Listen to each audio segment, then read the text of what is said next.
Because of climate change, temperatures around the whole world start rising so high that they melt all the poles. Soon continents get flooded and dangerous things are released from the melted ice like methane, viruses, and bacteria.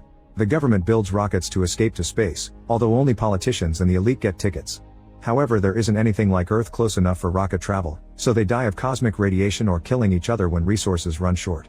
Earth is now a post-apocalyptic land and the remaining survivors live in settlements on top of mountains where contamination can't reach them. Eva lives in a bunker built by her father with a military robot named Arthur. He's in rather bad shape because he fought in the climate wars, but her dad reprogrammed him to protect her. Eva likes having someone to talk to, but Arthur doesn't understand things like jokes or empathy. Whenever Eva leaves for the city to look for supplies, Arthur reminds her that it's dangerous because the area is contaminated and that she doesn't drink water there. After putting on a mask connected to an oxygen tank, Eva takes her old truck to the abandoned city. At the supermarket, she grabs anything useful she can find, and today she's surprised to see a bag of lavender seeds. Before going home, she paints her bunker coordinates on a wall in case other survivors need help. Later at the bunker, Arthur asks Eva for the password before letting her in since his main duty is to guard the place. In fact, Eva has to say Scarlet every time she crosses the perimeter, even if it's just to take things from the truck and Arthur can still see it's her. The bunker has a shower at the entrance so Eva can decontaminate before going inside. She spends her time using her radio to try to find survivors, taking care of her plants, organizing supplies, exercising, listening to music, and playing with a set of balls. Arthur always stays outside patrolling no matter the time of the day, and a password book is kept hanging on the fridge door. The next morning Eva works on repairs while exchanging riddles with Arthur. Usually the robot is the one to win, but today Eva finally thinks of a riddle that Arthur can't answer. Then Eva jokes about them getting married and Arthur points out it's nonsensical. This causes Eva to go on a rant about how reality is nonsensical nowadays and her unbearable loneliness. When Arthur asks where her father is and why he hasn't come back, she remembers the day her dad left her with Arthur and promised to come back soon, but he never did. Eva asks Arthur if he wants to marry her, but Arthur says a simple system failure could cause relationship issues. Eva thinks there's nothing about him she can't replace and wonders if she's the only person left in the world. She tells Arthur that she painted her information on a wall in the city and he can't understand why because he thinks if there were survivors they would have already left signs. When Eva asks him about the laws of robotics, Arthur goes through them quickly. Robots can't hurt humans on purpose or by omission. Robots must always obey humans unless it goes against the first law, and robots must always protect themselves unless it goes against the first two laws. Then Eva points out that for Arthur to protect its own existence, he should find new power sources. She's been using solar panels from decades ago and wonders why it has to be her job to do maintenance. Arthur reminds her he's a patrol robot, not an assembling one, so his job is to stop intruders from entering the bunker. His definition of intruder is anyone who doesn't know the password, which angers Eva. She goes on another rant about the climate wars, remembering how northern countries used robots to protect their borders and not let anyone pass, which in her opinion caused human extinction.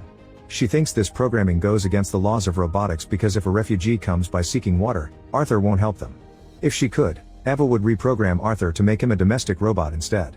Arthur can't believe the stories he's hearing about robots hurting humans during war, so Eva explains he used to be an army soldier too and her father reset his memories when he found him. Afterward Eva finishes doing some connections for extra solar panels, hoping this year she can hang some Christmas lights for the holidays. She wants to give Arthur a present, but he says robots don't get gifts. Eva admits she wouldn't know what to give to a robot without likes and dislikes and says it would be very helpful if he could pretend to be human every now and then. Sometime later Arthur surprises Eva by saying he wants his broken eye replaced for Christmas. He also wants the answer to the riddle he couldn't solve, but Eva says the point is for him to think about it. In the evening Eva takes out the Christmas decorations but gets distracted when he notices Arthur acting weird during his prattle. This causes some decorations to fall off the table and break. The next day Eva announces she'll go to the city to find a plastic Christmas tree. She crosses the perimeter to get the gas can and when she tries to go back to her truck, Arthur asks for the password. However, when Eva says Scarlet, Arthur says it's incorrect and points a gun at her. Eva tries again but Arthur won't move even though he admits he recognizes her as Eva. He explains the password has changed and Eva remembers it happens every 3 months. Today it's the start of a new password cycle but she lost track of time and the password book is inside the bunker. She goes through the steps of the procedure allowed to prove her identity and even orders Arthur to let her pass, yet Arthur won't budge. Furious, Eva yells as she throws the gas can in frustration. Then she repeats all the passwords they've used to this day, but none of them work. She keeps trying to reason with Arthur, pointing out he knows who she is and that she'll die out there if he doesn't let her pass. Since he doesn't move she tries to walk in anyway, only for Arthur to point the gun at her again. Realizing he'll actually shoot her if he has to, a horrified Eva moves to hide behind a generator while always making sure to keep an eye on Arthur's position and patrolling route. She waits for a few hours before trying again, saying hello and talking about the weather as if nothing had happened. Arthur chats normally, but when Eva tries to cross the perimeter, he asks for the password again. She tells him she only wants an axe to go get the Christmas tree, however Arthur mentions that there are no trees left. Since he keeps calling her Eva, she points out he clearly recognizes her. She talks about all the days they've been together and how she only needs to go inside to get the notebook. She also points out that killing goes against the laws of robotics. Yet Arthur says he isn't allowed to kill humans, he only kills intruders. And an intruder is anyone who doesn't know the password. If a person can't give him the correct password, that person can't be Eva, however he keeps calling her by her name. With nothing else to do, Eva hides behind the generator again. When night falls, she starts throwing rocks at Arthur to distract him. He takes a look around when he notices the rocks but never leaves his spot. The next day Eva turns her jacket inside out and covers her face with the hood before approaching the bunker. Arthur immediately calls her Eva, but she says that's not her name. She pretends to be a refugee asking for asylum and mentions Article 14 of the Universal Human Rights, which says any human can ask for asylum in case of persecution. The robot agrees, however he needs permission from his owner, so he tells her she can find Eva behind the generator. Eva hides to change her clothes to look as usual and comes out to ask Arthur if anything new happened. When she hears about the refugee, she tells him to let her pass. Then she hides to put on the refugee costume and tries again. This time Arthur is willing to let her come in, but first he needs to go through a few protocol questions.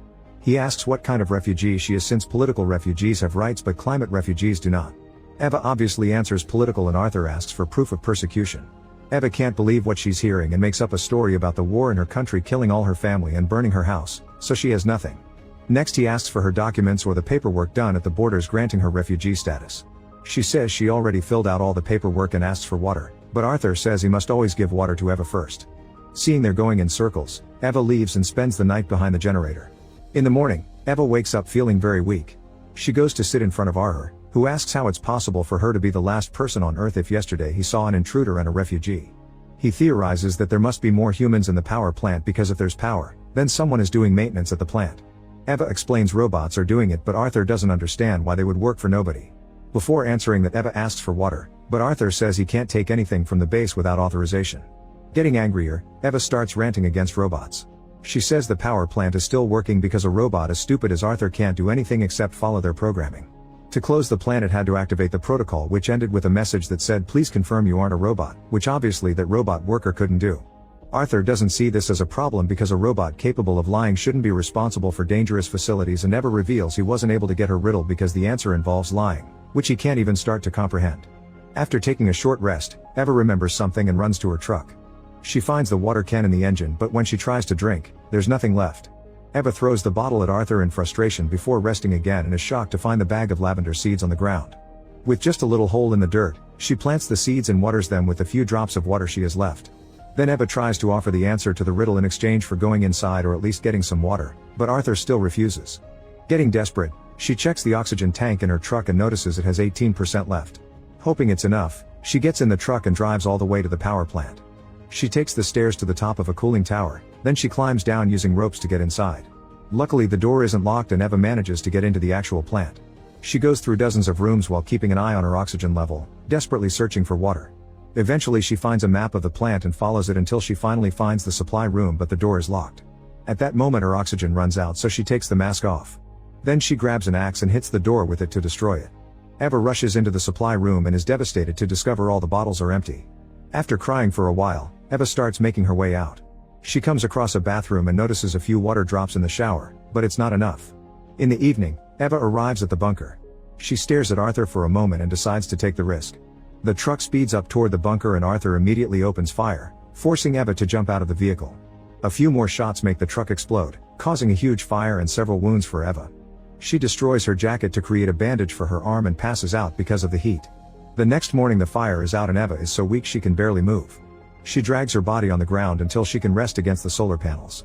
Arthur comes closer to inform her that an intruder tried to destroy the bunker last night and is now hiding behind the generator with the refugee.